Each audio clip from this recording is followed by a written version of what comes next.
Friends, welcome to my channel M वज़ाइफ। आज मैं आपके साथ एक ऐसा वजीफ़ा लेके आई हूँ जिससे आपके दिल की बीमारी या दिल की कोई भी जैसी मर्ज़ी जिस किस्म की बीमारी हो इंशाअल्लाह ताला ख़त्म हो जाएगी इस वजीफ़ा करने के बाद। तो आज मेरा ये वीडियो बनाने का मकसद सिर्फ़ और सिर्फ़ ये है कि आप जो डॉक्टरों के पास जाते हैं, महंगी-महंगी दवाइयाँ लेते हैं, महंगे-महंगे चेकअप करवाते हैं, महंगे-महंगे इलाज करवाते हैं, लेकिन अल्लाह ताला के पास नहीं आते, इबादत नहीं करते, इबादत से उसका हल नहीं निकालते। तो आज मैं आपको एक ऐसा वजीफ़ा बताऊँगी जो आप सिर्फ़ और सिर्फ़ बताए गए तरीके से करेंगे ना तो इंशाअल्लाह ताला आपका मसला ज़रूर हल हो जाएगा। दोस्तों, ये वजीफ़ा आपने सिर्फ़ और सिर्फ़ 11 दिन तक करना है। 11 दिन तक कैसे करना है? 11 या 7 दिन तक आपने ये वजीफ़ा करना है। जब आपको शिफ़ा मिल जाए, आगे आपकी मर्ज़ी है कि अल्लाह ताला की जितनी इबादत करेंगे उतना ही आपको अजर और सवाब मिलेगा। ना कि आपकी दुनिया ही सँवरेगी, बल्कि आपकी आख़िरत में भी अल्लाह ताला आपको इसका अजर देंगे इंशाअल्लाह ताला।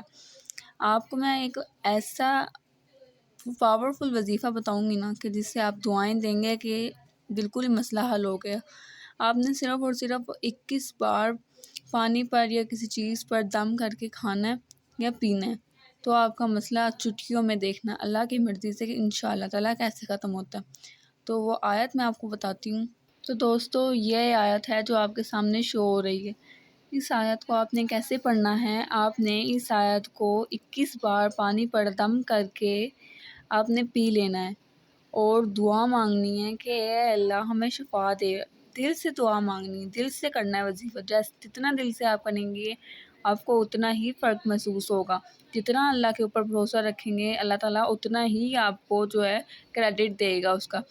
वो कहते हैं ना कि जितनी मेहनत करेंगे उतना ही उसका मीठा फल होगा। जैसे जितना किसी चीज़ में गुड़ डालेंगे उतना ही वो मीठा होगा। तो इसी तरह यही है कि अल्लाह ताला की भी जितनी आप जो है इबादत करेंगे वो उतनी ही अल्लाह ताला आपको उसका अजर देंगे। तो इंशाअल्लाह ताला मिलते हैं। अगर आपको ये वीडियो अच्छी लगी तो लाइक, सब्सक्राइब, कमेंट ज़रूर कीजिएगा ताकि मुझे आपके ख़यालात का पता चले, आपकी मोहब्बत का पता चले। और मिलते हैं नेक्स्ट वीडियो में, तब तक के लिए अल्लाह हाफ़िज़।